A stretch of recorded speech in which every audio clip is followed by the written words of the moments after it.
తాకట్లో ఉన్న మీ బంగారాన్ని విడిపించి ఆ రోజు ఆన్లైన్ రేటుకి కొంటాం. Sharma gold company. నమస్తే రమ్మగారు. నమస్తే రమ్మగారు, సంకటహార చతుర్థి అంటారు కదా, ఆ రోజు యొక్క విశిష్టత ఏంటండి? సంకటహార చతుర్థి అంటే శుక్ల చవితి కాకుండా కృష్ణ చవితి, అంటే పౌర్ణమి తర్వాత వచ్చే చవితిని సంకటహార చతుర్థి అంటారు. ఆ రోజును కనుక పూజ చేస్తే సంకటాలు తొలుగుతాయని, కష్టాలు తొలుగుతాయని చెప్తారు. మామూలుగా మనకేంటి, వినాయకుడికి ఎప్పుడు చేసుకుంటాం మనము? ఈ భాద్రపద శుద్ధ చవితి నాడు వినాయక చతుర్థి, ఆయన జన్మదినమని, ఆ రోజు ఆయన జన్మించాడని భావించి ఆ రోజే గణాధిపత్యం వచ్చిందని అయ్యవారికి వాళ్ళ పూజ చేసుకుంటాం. అయితే అన్ని నెలల్లోనూ, ప్రతి నెలలోనూ కూడా పౌర్ణమి వెళ్ళగానే వచ్చే 4వ రోజుని సంకటహర చతుర్థిగా భావించి పూజ చేస్తారు. చవితి వినాయకుడికి ఇష్టం. ఈ కృష్ణ చవితికి కనుక పూజ చేస్తే ఆ రోజు సంకటాలు తొలగుతాయని, ఏ కష్టంలో ఉన్న వాళ్ళైనా వాళ్ళ పూజ చేస్తే విశేషమైన ఫలితం లభిస్తుందని చెప్తారు. ఈ దానికి చాలామంది రాజులు ఈ పూజ చేసి చాలా అద్భుతమైన ఫలితాన్ని పొందిన వాళ్ళు, అట్లా మంచి మంచి కథలు చెప్పబడ్డాయి. కథ చెప్పుకుందాం, ఎలా చేయాలో పూజ చెప్పుకుని కథ తర్వాత చెప్తాం. అలాగేనండి. సంకటహర చతుర్థికి ఏంటంటే ఉదయం ఉపవాసం ఉండి సాయంకాలం చంద్రోదయం అయ్యాక పూజ చేసుకుని భోజనం చేస్తారు. వినాయక పూజ. వినాయక పూజ అంటే వినాయకుడికి మన సంబంధించిన స్తోత్రాలు చదవటం. సాధారణ పూజ అయినా కూడా వినాయక సంబంధమైన స్తోత్రాలు చదువుకోవాలి. చంద్రోదయం అయ్యాకే పూజ చేయాలి. ఆయనకి ఇష్టమైన కుడుములు, ఉండ్రాళ్ళు అవి నివేదన చేస్తారు. గరిక సమర్పించటము. ఏకవింశతి పత్ర పూజ చెప్పరు సంకటహర చతుర్థి. ప్రధానంగా చేయాల్సింది ఏంటంటే దూర్వాయుగ్మ పూజే. ఎక్కువ లేవు, 21 దూర్వాంకురాలు లేవు, 2 దూర్వాంకురాలైనా సరే సమర్పించి పూజ చేసుకోవాలి. వినాయకుడిని తలుచుకుని పూజ చేయటం. పగలు ఉపవాసం దీని నియమం. పొద్దుటిపూట ఉపవాసం ఉండాలి. చవితిని జ్ఞాపకం పెట్టుకోవాలి ప్రత్యేకంగా. చాలామంది ఏం చేస్తారంటే దేవాలయానికి వెళ్ళిపోతారు. చవితి నాడు సాయంకాలం దేవాలయానికి వెళ్ళిపోతే వినాయకుడికి పూజ చేస్తారు. దగ్గరుండి పూజ చేసేసుకుని ఇంటికి వచ్చి భోజనం చేసేయచ్చు. ఇంట్లోనే అలా చేసుకుందాం అని భావించేవాళ్ళు కుడుములు కానీ, ఉండ్రాళ్ళు కానీ ఏదైనా ఒక పదార్థం చేసుకోవటం.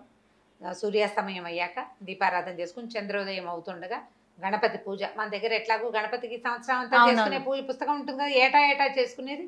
ఆ పుస్తకం ఆధారంగానే చక్కగా చదువుకోవటం, స్తోత్రం, ఆయనకి పూజ అది సమర్పించి తర్వాత నైవేద్యం పెట్టి హారతి ఇచ్చి ఇవాళకి అయిపోయింది భోజనం చేయటం. అది ఎట్లా అంటే ప్రతి నెల కనుక చేస్తే చాలా విశేషమైన ఫలితాన్ని ఇస్తుంది. పిల్లలు ఇబ్బందుల్లో ఉన్న వాళ్ళకి, సంతానం తాలూకు ఇబ్బందులు తొలుగుతాయి. సంసారపు కష్టాలు వాళ్ళకి తొలుగుతాయి. వ్యాపారంలో ఎన్నిసార్లు మొదలుపెట్టినా వ్యాపారం ఆగిపోయేవాళ్ళు, తర్వాత ఏ ఉద్యోగార్థులు, ఏ ఉద్యోగము రాని వాళ్ళు, అలాంటి వాళ్ళు ఈ సంకటహార చతుర్థి చేస్తే, అది ఎట్లా చేస్తామంటే వినాయక చవితి నాడు చవితి చేసుకుంటాం. అవునండి కదా. వినాయక చవితి తాలూకు పౌర్ణమి వెళ్ళాక మనకి పెద్దల రోజులు మొదలవుతాయి. మహాలయ పక్షాలు. మహాలయ పక్షాల్లో మొదలు పెట్టరు. మహాలయ పక్షాలు అంటే పెద్దల రోజులు అంటారు, పితృపక్షాలు కదా. అందుకని భాద్రపదం వెళ్ళాక ఆశ్వీజ చవితి నుంచి మొదలు పెట్టుకోవాలి. సాధారణంగా 5 చవితులు చేసుకోవటం, లేకపోతే 9 లేదా 11 చవితులు చేయటం. 11 అంటే మనం ఆశ్వీజం మొదలు పెట్టామనుకోండి, ఆశ్వీజము, కార్తీకము, మార్గశిరము, పుష్యము, మాఘం 5 రోజులు, 5 నెలలు. తర్వాత చైత్రము, వైశాఖము, జ్యేష్టము, ఆషాఢము, శ్రావణము, అక్కడికి 10 రోజులు, 10 నెలలు. తర్వాత వచ్చేది ఏమిటి? వినాయక చవితి. శ్రావణం తర్వాత వచ్చేది వినాయక భాద్రపదం. ఇది 10 కృష్ణ చతుర్థులు చేసి 11వది ఈ శుక్ల చతుర్థి మన వినాయక చవితితోటి పూర్తి చేసుకోవచ్చు. ఒకవేళ ఏడాదంతా చేయదలుచుకున్న వాళ్ళు కనుక ఇట్లా చేయొచ్చు, ఇలా చేసుకోవచ్చు. లేదా 5 చవితులు చేసుకుంటున్నా సరే. కొంతమంది 2 చవితులు చేసే విధానం కూడా ఉంది. ఒకటి సంకష్టహర చతుర్థి చేసుకోవటం, ముందు చవితి కూడా ప్రతి నెలలో వచ్చే 2 చవితులు వినాయక పూజ చేసుకోవటం, వినాయకుడికి దేవాలయానికి వెళ్ళటం. ఒకవేళ చవితులు చేసుకోవటం మా ఇంట్లో లేదండి, మా వాళ్ళు ఎవరు చేసుకోరు, మొదలు పెట్టాలంటే భయం వేస్తుంది కొంతమంది, కొత్తగా మొదలు పెట్టడానికి భయపడతారు కదా, అలాంటి వాళ్ళు ఈ చవితి నాడు జ్ఞాపకం పెట్టుకుని దేవాలయానికి వెళ్ళి దర్శనం చేసుకోండి. పిల్లల ఇబ్బందులు ఏమైనా ఉంటే పిల్లల్ని కూడా ఈ దేవాలయానికి తీసుకెళ్ళి చక్కగా నమస్కారం చేయించి, 10 గుంజీలు చేయించి వాళ్ళతో ప్రదక్షిణ చేయించి నమస్కారం చేయిస్తే సంకటాలు తొలుగుతాయి అని చెప్తారు. దీనికి పూర్వ కథ ఏం చెప్తారంటే, కృతవర్మ అని ఒక రాజుగారు ఉండేవాడు. ఆయనకి భార్య చక్కగా భార్య ఉండేది, చాలా అన్యోన్యమైన దాంపత్యం. చాలా కాలం ఆయనకి పిల్లలు పుట్ల, పిల్లలు కలగలేదు. కలగకపోతే ఆయన ఏమనుకున్నాడంటే చాలా దుఃఖపడేవాడు. ఇప్పటికీ సంతానం కలగటం లేదు, నేను ఈ రాజ్యం నాకొద్దు, ఈ రాజ్యమే నాకు వద్దు, నేను రాజ్యాన్ని వదిలిపెట్టి వెళ్ళిపోతాను అని చెప్పి తన మంత్రుల్ని సామంతుల్ని అందరినీ పిలిచి వాళ్ళకి రాజ్యపు బాధ్యతలు అప్పచెప్పేశాడు. సంతానం కలిగే మార్గం లేదు, జాతకంలో సంతానం లేదు, రాణుల్ని మార్చినా సంతానం కలిగేలాగా లేదు, ఎన్ని పూజలు చేసినా ఆయనకి సంతానం కలగలేదు. అప్పుడు ఏం చేశారంటే భార్యాభర్త ఇద్దరు వెళ్ళిపోయారు అడవికి. మొత్తం ఈ సంపద అంతా కూడా ఈ మంత్రులకు అప్పచెప్పేసి జాగ్రత్తగా చూసుకోండి అని, ప్రాయోపవేశం చేయడానికంటే తపస్సు చేసుకుంటూ మరణించడానికి ఓహో వెళ్ళి అడవుల్లో ఉండిపోయారు. ఉండిపోతే నారద మహర్షి ఒకసారి అక్కడ చూశాడు వీళ్ళని. ఏమిటి సంగతి అంటే, వీళ్ళు ఇంకా ఏమైందంటే మొదట్లో కందమూలాలు తినేవాళ్ళు క్రమంగా భార్యాభర్త ఆకులలమలు తింటూ మరణానికి దగ్గరగా ఉన్నారు వాళ్ళు. అప్పుడు ఈ నారద మహర్షి వీళ్ళని చూసి, ఈ కృతవర్మ తాలూకు ముందు తరం వాళ్ళు, వాడి తాత తండ్రులు ఉన్నటువంటి స్వర్గంలోకానికి, స్వర్గంలో కూడా లేరు వాళ్ళు, నరకంలోనే పితృలోకాల్లో ఉన్నారు. అక్కడికి వెళ్ళి మీ వంశం వాడైన కృతవర్మ సంతానార్థి, అతనికి పిల్లలు కలగలేదు, మరి ఏ పాపం వల్ల పిల్లలు కలగలేదో తెలీదు, అతను ప్రాయోపవేశానికి సిద్ధంగా ఉన్నాడు అని చెప్పేసరికల్లా ఆయన ఏం చెప్పాడంటే, అయ్యా నాకు ఒక్క సహాయం చేయండి, మా వాడి దగ్గరికి వెళ్ళి వినాయక వ్రతం చేయమనండి, సంకష్టహార చతుర్థి వ్రతం చేయమనండి. అది ఎప్పుడు చేయాలి? పౌర్ణమి వెళ్ళిన 4వ రోజున వినాయక వ్రతం చేయాలి. వ్రతం చేస్తే సంతానం కలుగుతుందని మా అబ్బాయికి చెప్పండి. ఆ వ్రతం చేయటమే మేము ముందు అవతారాల్లో కూడా మేము అదే చేశామని చెప్పారు. చెప్పేసరికి నారద మహర్షి వచ్చి ఈ కృతవర్మకి బోధించాడు, నాయన సంతానం లేకపోతే ఇట్లా చేయకూడదు, ప్రాయోపవేశం చేసి నువ్వు పోయావనుకో మీ పితరులు మీ తాత తండ్రులు ఏమవుతారు? అవును, వాళ్ళకి నీళ్ళు ఇవ్వడానికి నీకు కొడుకైనా ఉండాలి, కనీసం కూతురుంటే దౌహిత్రుడైనా ఇస్తాడు.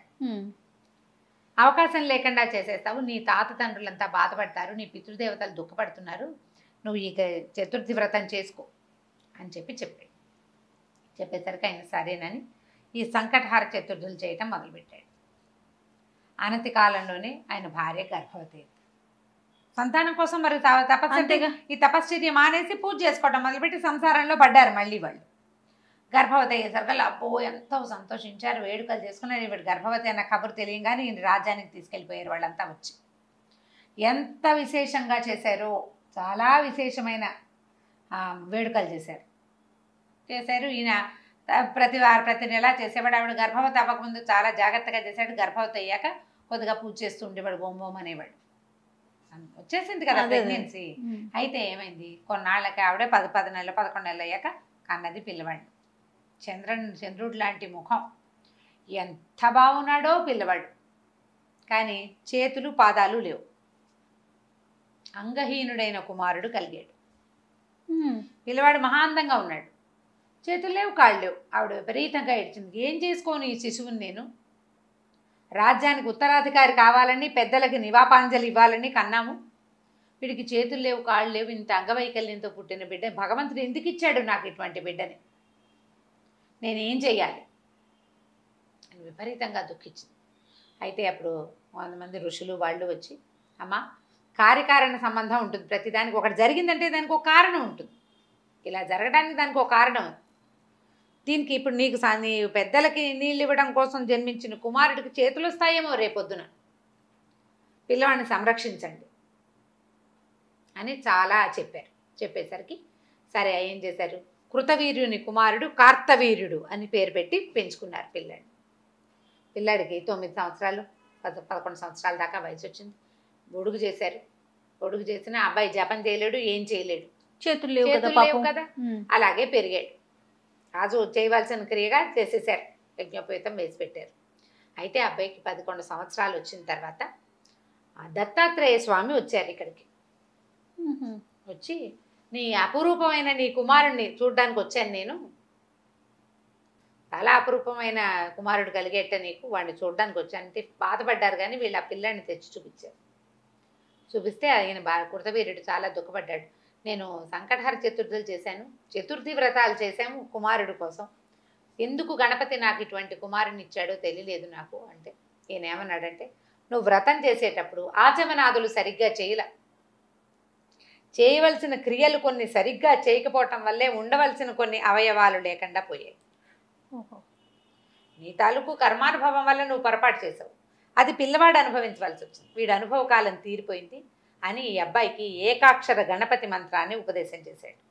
నాయన గణపతిని ప్రార్థించు, ఈ జపం చేసుకో, గణపతిని కూర్చొని తపస్సు చెయ్యి, నువ్వు ఊహించలేనటువంటి గొప్ప అదృష్టం నీకు లభిస్తుంది, ఇవాళతో నీ దశ మారిపోయిందని చెప్పాడు.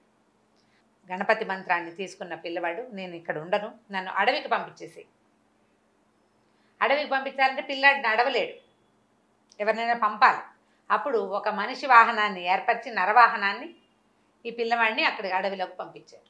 పంపిస్తే అతను ఒక ఏకదీక్షతో కూర్చుని ఎంత తపస్సు చేశాడో కొన్ని సంవత్సరాల పాటు. చివరికి గణపతి ప్రత్యక్షం అయ్యాట కార్తవీర్యుడికి. ప్రత్యక్షమయ్యి సహస్ర బాహువులు ఇచ్చాడు ఆ అబ్బాయికి.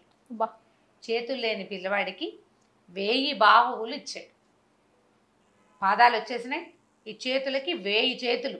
ఒక చేతితో జపం చేయవలసిన జపమాలతి పలుతున్న వాడికి 1000 చేతులు వచ్చేసి ఇచ్చి అతను లేచి నిలబడితే ఆ ఆకారాన్ని చూడడానికి దేవతలు భూమి భయపడ్డారు. అంత శరీరం వచ్చింది అతనికి తపశ్చర్య వల్ల. దేవతలంతా ఓహో అన్నారు, నువ్వు సామాన్యుడివి కాదన్నారు, నీ అంత గొప్పవాడివి నువ్వేనన్నారు. దత్తాత్రేయ స్వామి వారి భక్తుడిగా మారాడు ఈ కార్తవీర్యుడు.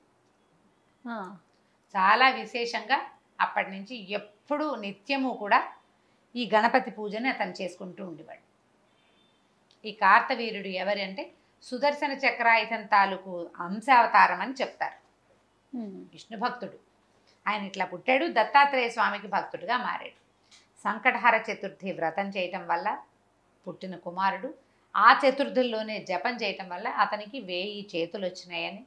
తర్వాత ఆయనకి పరశురాముడు వల్ల ఆయనకి గర్భభంగం జరిగింది, శాప విమోచనమై మళ్ళీ సుదర్శన చక్రాయుధంగా మారిపోయి వెళ్ళిపోయాడు. కనుక ఈ విష్ణుమూర్తి అంశం కలిగినటువంటి దత్తాత్రేయ స్వామి త్రిమూర్తి అవతారుడు. దత్తాత్రేయ స్వామి భగవంతుడు తన భక్తుణ్ణి ఎట్లా కరుణిస్తాడంటే, ఒకటేమో దత్తాత్రేయ స్వామిగా వచ్చి ఇతనికి మంత్రోపదేశం చేశాడు. అవును. పరశురాముడుగా వచ్చి అతని శాప విమోచనం చేశాడు. తన భక్తుడైన సుదర్శనాన్ని తన చెంతకే చేరుకున్నాడు విష్ణుమూర్తి. ఈ కథకి కారణం మహాగణాధిపతి యొక్క పూజ. ఆ సంకటహర చతుర్థి పూజ వల్లే ఇతనికి భూలోకంలో పుట్టడం కుదిరిందనమాట. ఈ కథని చెప్తారు. సంకటహర చతుర్థి చేసిన వాడికి సంతానం లేని వాళ్ళకి సంతానం కలుగుతుంది. అందులో పొరపాట్లు చేయకూడదు, జాగ్రత్తగా చేయాలి. నియమం ఏవేవో పెట్టుకోవద్దు, సులువైన నియమం పెట్టుకోండి.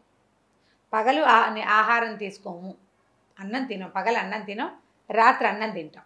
ఓకే, నువ్వు ఇంట్లో చేసుకుంటావా గుళ్ళో చేసుకుంటావా నియమం పెట్టుకో. అన్ని వారాలు ఇంట్లోనే చేసుకో, అన్ని నెలలు, లేదా అన్ని నెలలు దేవాలయానికే వెళ్ళు. నియమాలు తప్పద్దు. అంతకంటే పెద్ద హడావిడి ఏం లేదు అందులో, చాలా సింపుల్. పగలు ఉపవాసం ఉంటాం, సాయంకాలం చక్కగా కుడులు వండుకుంటాం, బియ్యపు రవ్వ ఉడికించి వాటిని ఉండలు చేసుకుని దాన్ని మళ్ళీ ఇంకొకసారి ఉడికించి అది ఏమంటారు ఆవిరిలో పెడితే కుడుములు తయారైపోతాయి. వినాయకుడికి కుడుములు నివేదన చేసుకోండి ఇంట్లో చేసుకునేటట్టయితే. దేవాలయానికి వెళ్తే ఎట్లాగో పళ్ళు ఫలాలు పట్టుకెళ్తారు, అక్కడ చేసే విధానం ప్రకారం అక్కడ పూజా విధానం జరిగిపోతుంది. చొక్కొచ్చాక తినాలి. నేను ఇవి ఏవి చేయలేనండి అంటే గణపతికి దండం పెట్టుకోండి, మీకు చాతొచ్చిన స్తోత్రం చదువుకోండి, కుడుములు ఎద్దు అరటిపళ్ళు కొబ్బరికాయ నివేదన చేసుకోండి, పొద్దున చేయండి, సాయంకాలం దీపం పెట్టుకున్నాక భోజనం చేయండి. నియమం నిర్ధారించుకోండి ఏదైనా ఒకటి, కానీ నిష్టగా చేయండి. ఆ నియమాన్ని మాత్రం వదిలిపెట్టకుండా చేసుకోవచ్చు. సంకటహర చతుర్థులు చేస్తే చాలా సమస్యలు తీరుతాయని చెప్తారు. సంకటహర వినాయక స్తోత్రం ఒకటి ఉంది, దాన్ని చదువుకుంటే చాలా ఫలితం లభిస్తుంది. ఈ పూజ చేసుకునే వాళ్ళకు కూడా అన్ని రకాల ఫలితాలు లభిస్తాయి. చాలా విశిష్టత ఉంది అయితే కదా రమ్మ గారు. అవును, తప్పకుండా అండి. నమస్తే. నమస్తే జయ.